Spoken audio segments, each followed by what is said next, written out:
Caminantes de la vida y de la esperanza. Sí hay otros caminos, precisamente los que han hecho al andar, espiritual y materialmente, los seres humanos a lo largo del transcurrir de los tiempos. Son caminos construidos por la entrega y la generosidad, por la necesidad y el esfuerzo,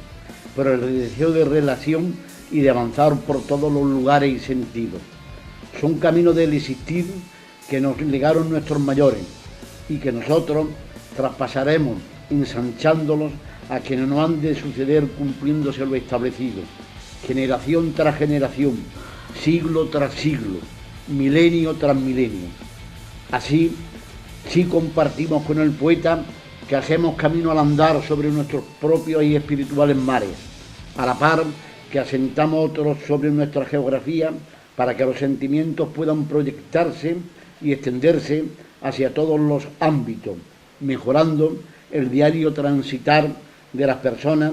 por el inmenso sendero de la vida misma. Señor Teniente Alcalde de Málaga,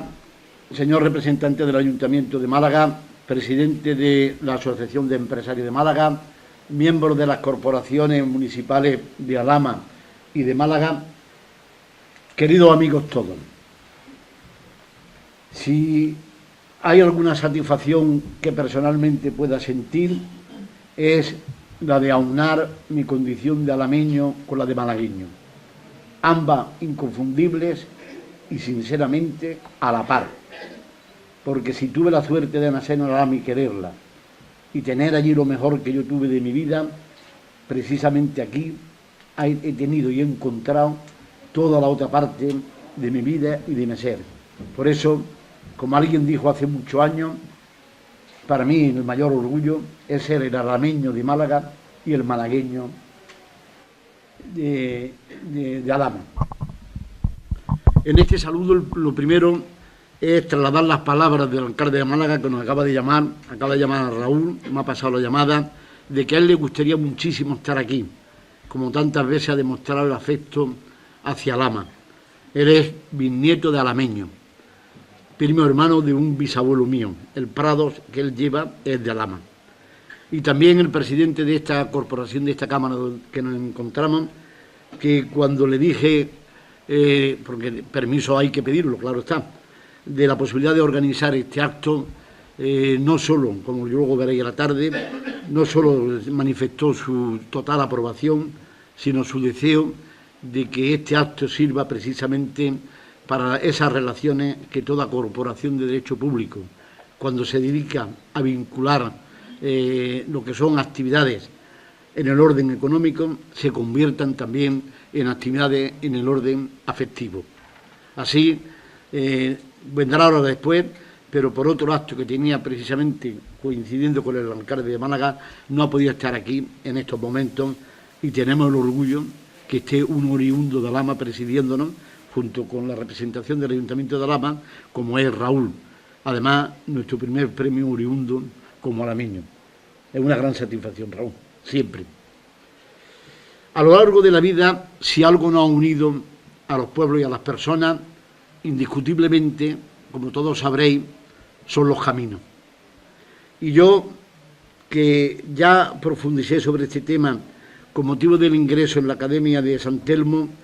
quiero sacar muy breve, no voy a ser pesado porque yo sé que la mayoría de los que estamos aquí estamos por probar el buen vino de Alhama y un que otro aperitivo de Alhama. No creo que me extienda más de un cuarto de hora, no creo, algo menos no puedo ya, vamos a intentarlo. Pero sí quiero hablar un poco lo esencial sobre que en la vida de todo ser humano hay unos caminos espirituales propios, de los que habla el poeta, y otros geográficos, que con el deslizarse de los tiempos, de los años, vadean lo corpóreo, incrustándose en nuestro espíritu, como senderos que simbolizan el devenir de nuestros principios vitales. Esto es lo que me ha pasado a mí con la actual carretera que desde Alhama, mi Alhama natal, me llevaba en mi niñez y juventud a Granada, y después, a partir de los 19 años, me traía a Málaga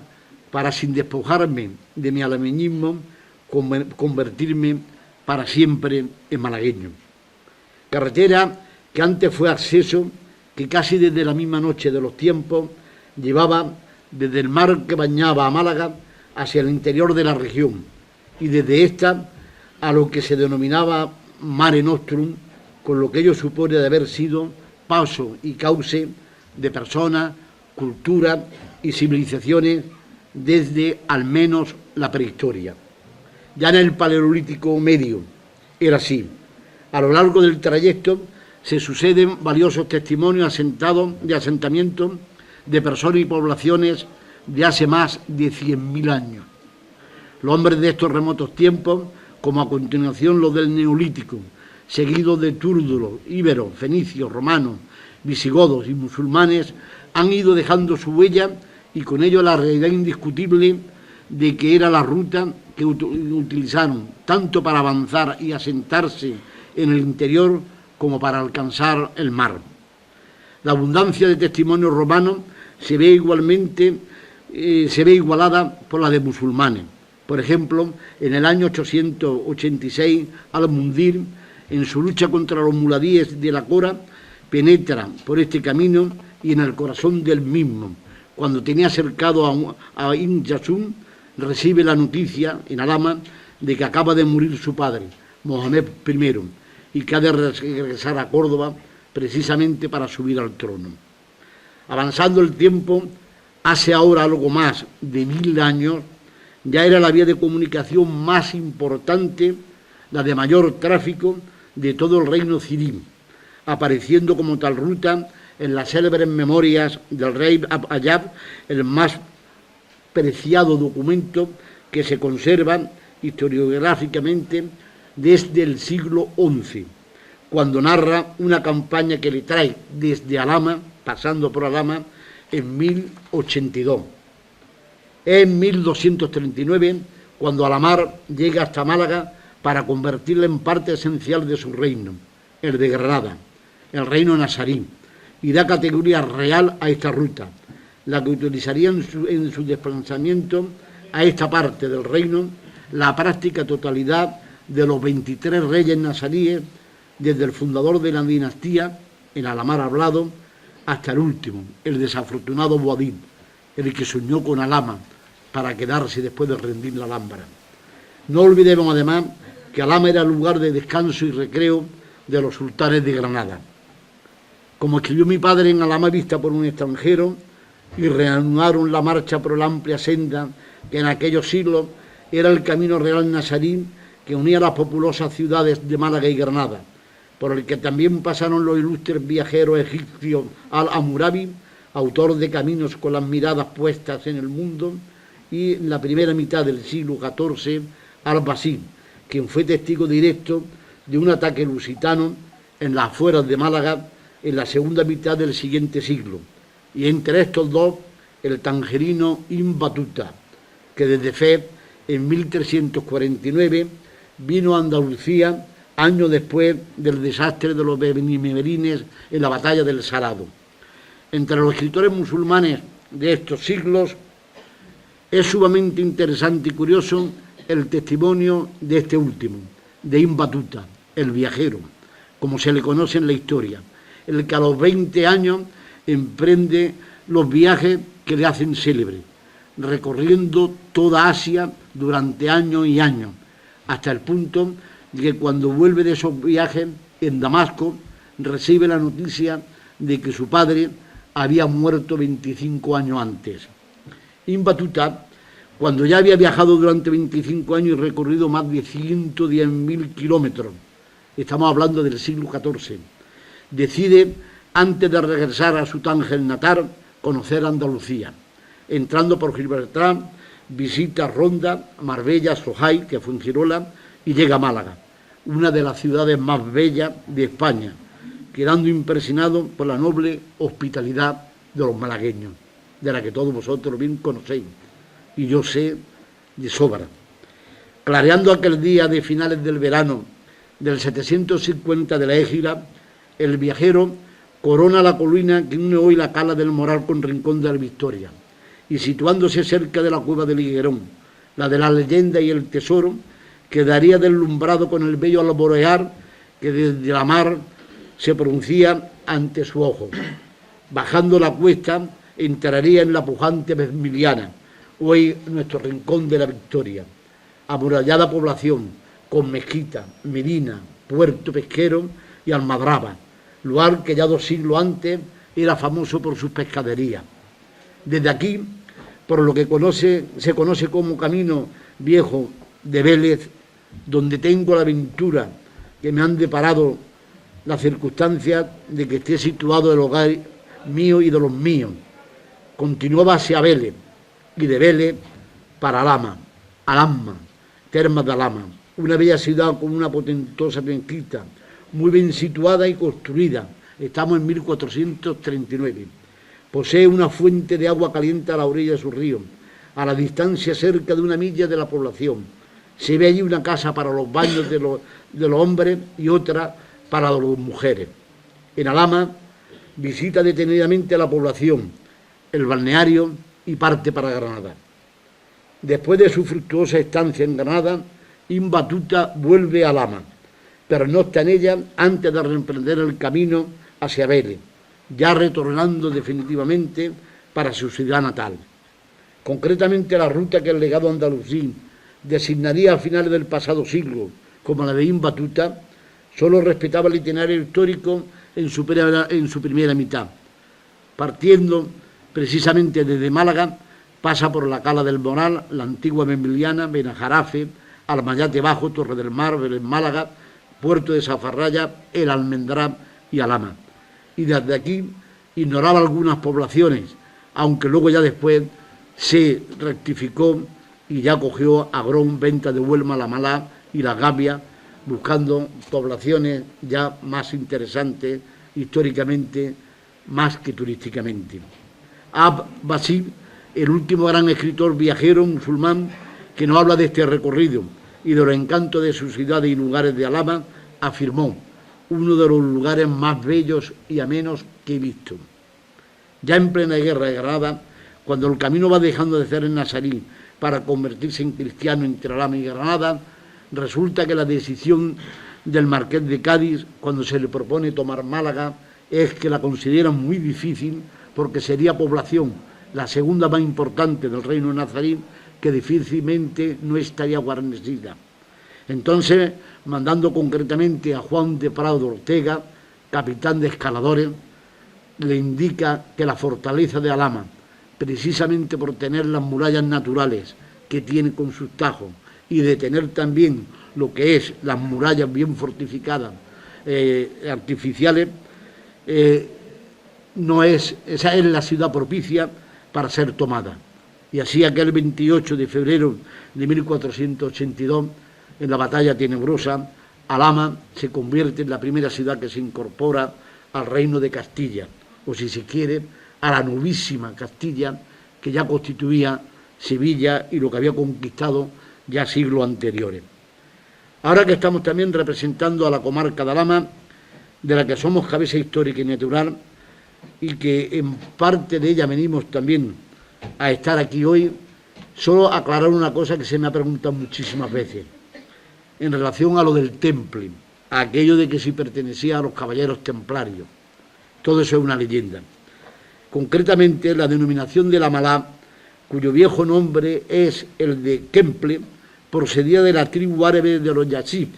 la que se asentó en esta comarca granadina en el 740, bajo el mandato del general sirio Balí, y de ahí viene la palabra concretamente temple, nada de caballeros templarios. Esos se quedaron por otros lares de Europa, no en España. Volviendo desde Alamma, dado que los caminos como los sueños van y vienen, el trayecto se encamina por el puerto de Zafarraya, lugar citado para el encuentro de los cristianos para el Socorro de Alamma, con la conquista de la cual el Socorro de Alamma quedaba concretamente ya restablecido durante 2 años más, hasta 1484, y se convierte en una ciudad en la que tanto cristianos como musulmanes están 2 años seguidos luchando precisamente para hacerse con ella, porque en definitiva era como una flecha clavada en el mismo corazón del reino de Granada. Y como así fue, resultó que esa flecha ocasionó la sangría suficiente para que poco a poco se conquistaran en 10 años todo el reino de Granada. Hasta el punto, querido Rafael, concejal del Ayuntamiento de Loja, que Loja, si se tomaba, era por imperativo de que Isabel necesitaba Loja para proteger a Lama. Por eso era rosa entre espinas. Desde el campo de Zafarraya, en su bajada, el camino pasaba junto a la fortaleza de Zalia, lugar conquistado 3 años después que Alhama y 2 antes que Vélez Málaga, por el capitán don García Maldonado, quien trajo este apellido desde el campo de Calatrava, formando parte de las tropas de Gutiérrez de Padilla, clavero de la Orden de Calatrava y nombrado capitán mayor de Alhama.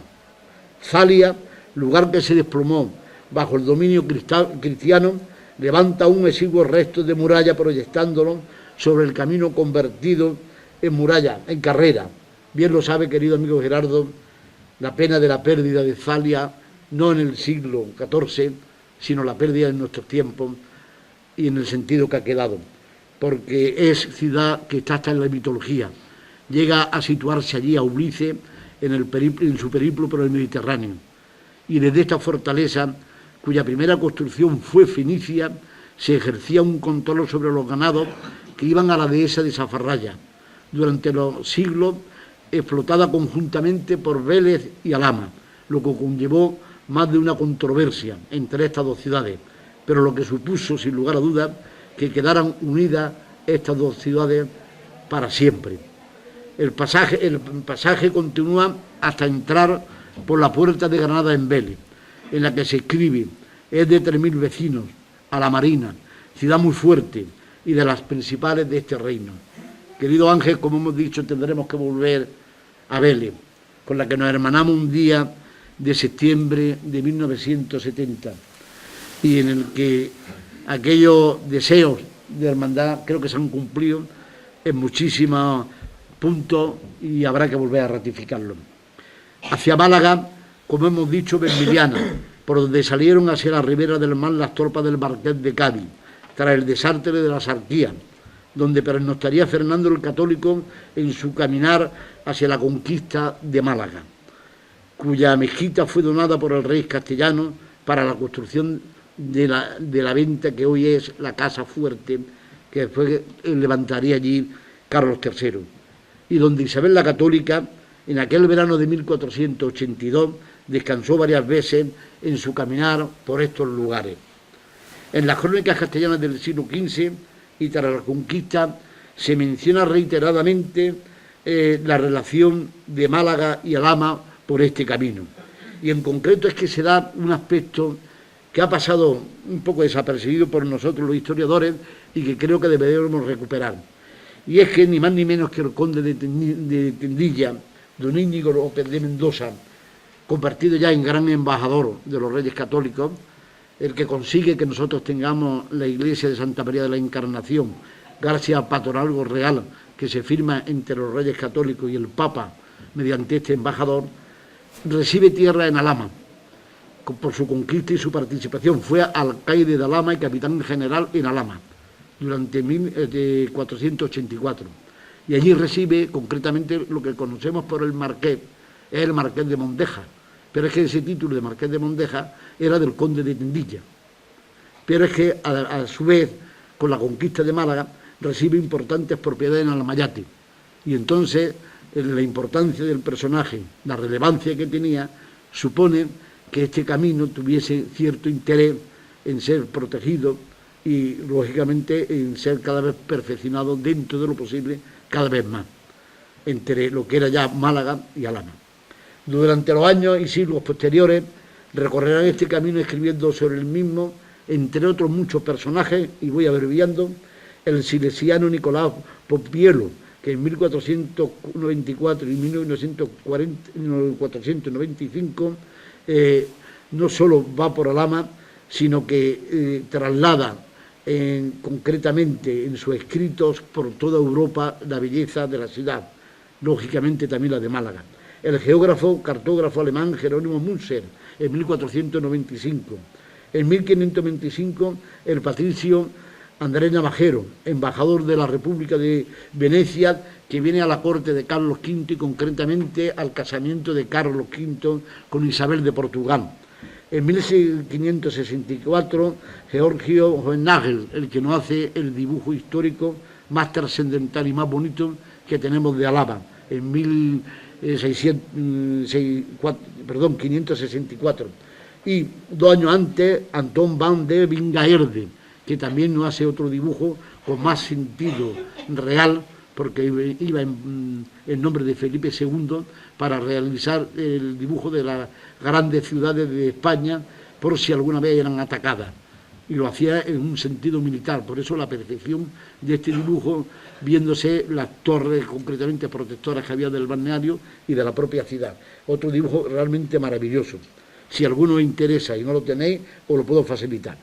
Ya finalizando el siglo XVI, el italiano Camilo Moraguese, nuncio especial de Clemente VIII, quien viajando entre Málaga y Granada escribió: de Málaga sacar comida para 2 días. El primero iba a Vélez Málaga y el segundo a Alhama y el tercero ya en Granada. Hoy nos vamos a quedar en Málaga, ¿no? No sé si se aplicó bien esto don Miguel de Cervantes cuando en el otoño de 1594 recorrió varias veces esta vía de Vélez a Alhama y pocas de semanas después de Granada a Vélez, pero sí se quedó con la historia de Zenobia, la mujer de mayor carga erótica de toda su obra, inspirada en Helena de Céspedes, alameña de origen morisco y esclava, y la primera cirujano mujer transensual que se hizo pasar por varón. Fue el no rendir las cuentas de lo recaudado en poblaciones de este camino lo que llevó a la Real Cárcel de Sevilla a don Miguel, donde engendró su obra magna, como es universalmente el Quijote. En 1659, otro viajero, Berthoud, noble francés, que vino a España, él, a pedir la mano de María Teresa de Austria, ni más ni menos que para Luis XIV, el Rey Sol, y estuvo también en Alhama y en Málaga. En 1782, el diplomático y escritor provenzal Peyron, quien con los escritores románticos de diversos países no abre ya un juego en el que escritores como Robert Champlain, Richard Ford, Théophile Gautier, Bocquin, de Valier y tantos, Gustavo Doré, hablan del viaje en concreto de Alhama a Málaga, de Málaga a Alhama, de Granada a Alhama a Málaga, y nos hacen que Alhama, indiscutiblemente por esta ruta, tenga proyección realmente internacional. Pero a mediados del siglo XIX, el espadón de Loja, don Ramón María Narváez, como el genio y autoritario, quizá algunos hubiésemos hecho igual, impone la dirección más adecuada para comunicar Granada con Málaga. Y cuento cómo pasó el hecho muy brevemente. Cuando le presentan el Plan General de Caminos de España, él era primer ministro, presidente del gobierno, 1844. Revisa, mira el Plan General y entonces al ministro de Fomento le dice: todo muy bien, pero ¿cómo se comunica Granada con Málaga? Y lógicamente su camino natural es Málaga, lo que llamamos Temple, Alhama, Zafarraya, Vélez Málaga. Dice: muy bien, pero eso me parece que es más adecuado que sea Málaga, Loja, Colmenar, pues Granada, Loja, Colmenar, Málaga. Y ahí nos pegaron el viaje, históricamente hablando, más grande que se le ha pegado a Alhama. Porque de ser camino real, de ser el camino principal y geográficamente, en aquel momento, el más fácil de llevar a cabo. Porque por el otro, como sabéis, si lo habéis vivido, la Cuesta de la Reina era mortal. Desde Colmenar venías para acá, no José Luis cuando estaba estudiando, venía para acá, y resulta que en Colmenar veías Málaga, y tardaba 4 horas en llegar. En bajar parecía que venía en avión, pero muy lento. Bueno, pues ahí fue ya donde a Alhama se le dio, creo, una de las situaciones más complicadas y más difíciles para su porvenir. Como natural que fue siempre, y a pesar de su desatención desde el siglo XIX hasta nuestros días, el camino ha seguido siendo en todo momento el de miles y miles de malagueños y granadinos. Por este camino llegaron a esta tierra familias enteras para hacerse malagueña. Aquí está el ejemplo más palpitante. Pero yo voy a contar, está Raúl, descendiente de alameños, figuras como Pedro Ortiz, fue un gran psiquiatra, muchísimas figuras. Os voy a contar un cálculo que llevo haciendo hace tiempo. Y, por ejemplo, en 1968, una persona que conozco muy bien llegó a colocar 28 alameños en lo que es la zona de Málaga, Fuengirola, parte de esa costa y Torremolinos y todo esto. Si esos 28 alameños, hace 46 años, con sus 56 esposas, con su esposa son 56 personas. Vamos a ponerle que cada uno al menos tuviese 2 hijos. Al menos. Hay quien tiene más. Ya serían 112 hijos. Y cada hijo de esos, porque ya tenemos nietos, yo tengo 2 y me estoy esperando otro, ya al menos 3 nietos, nada más. Ya serían 336. Si sumamos todo eso, en 46 años, nada más que 28 alameños han ocasionado que seamos malagueños 532 personas. Imaginaros la de gente que vino a Lama en lo que fue toda la toda la década de los 60, enorme, y 70, y hacer la cuenta cuánta sangre alameña hay en Málaga, por bendita fortuna, yo creo que nos va bien casi todo, aunque ahora hay mucho más, pero bueno, también lo sé muy bien, pero nos va muy bien, y esa relación, o sea, nada más que de esos 28 nos salen 532 y he sido corto, porque eso habría que sumar, lógicamente, los esposos de los hijos, los esposos de las nietas, las relaciones que hay de uno y otro, y total, yo no sé en qué cantidad se podía meter. Pero en fin, termino diciendo que el camino ha unido y une a pueblos, tierra y personas, que une sobre todo a Alhama con Málaga, camino que lo ha sido y es también el de afecto de millones de personas, senda de toda una vida desde la prehistoria, que jamás dejará de ser para todos nosotros la de nuestro sentir. Por ella muchísimos llegamos a hacernos malagueños, y por ella constantemente ratificamos también nuestra condición de granadinos de Alhama, lo que no solo es compatible, sino dichosamente enriquecedor, porque si hay 2 ciudades que se lleven bien y 2 provincias, observadlo cuando estemos fuera de ellas, y veréis que quizás porque formaron también el mismo reino, son Málaga y Granada, que se complementan. Qué pena y qué tristeza que aquel tren que empezó un día de 1905, que llegó a Venta de Zafaraya en 1922, que en 1929 estuvo a punto de iniciar y seguir su tramo hasta Lama, y que se llamaba Sol y Nieve, y que el sueño era que partiendo desde el mar malagueño, llegara hasta Sierra Nevada, uniéndose con el tren que a su vez llega desde Granada a Sierra Nevada, se perdiese porque la guerra primera y segunda mundial, el capital belga y otras circunstancias lo hicieron imposible. Qué pena, qué verdadera pena. Y gratitud, en este caso ya lo único que me queda que dar a la ciudad de Alhama, a mi querida ciudad de Alhama siempre, a mi querida ciudad de Málaga, a los ayuntamientos de ambas, a las personas que nos presiden, a la Asociación de Empresarios por haber emprendido este camino de apertura de Alhama, que no es otro camino que el comercio siempre ha llevado a la confraternidad y a la unión de las personas. Ha sido siempre el interés del intercambio el que ha hecho posible los caminos y los tiene que ir mejorando, pero a su vez hace también los caminos espirituales, que son los más importantes. Y por supuesto, mi gratitud a mi liceo de Málaga, en este caso presidido por mi hijo, y mi gratitud a esta Cámara, en la que llevo desde 1978, tengo el honor de ser su secretario general y sobre todo el honor de compartir durante tanto tiempo con personas excelentes, de las más malagueñas que se pueden tener en la lucha y la entrega por hacer una sociedad no mejor solo para la provincia, sino para los seres humanos. A todos ellos mi gratitud. Y así puedo decir con el poeta que seguimos haciendo camino entre todos los que estamos aquí, muchísimos más que se fueron, no dejando de soñar las tardes con las colinas doradas, los verdes pinos, las polvorientas encinas, y como alegres viajeros debemos de ir cantando a lo largo de las sendas porque éstas están dispuestas a la convivencia y a la concordia, al hermanamiento de tierra y personas, de cultura y naciones, abriéndonos, aunque solo sea por el medio de estelas sobre la mar, los senderos que en definitiva, si queremos, nos conducirán a todos hacia la eternidad, que la deseo para todo ser viviente que sea capaz de creer en algo. Muchísimas gracias.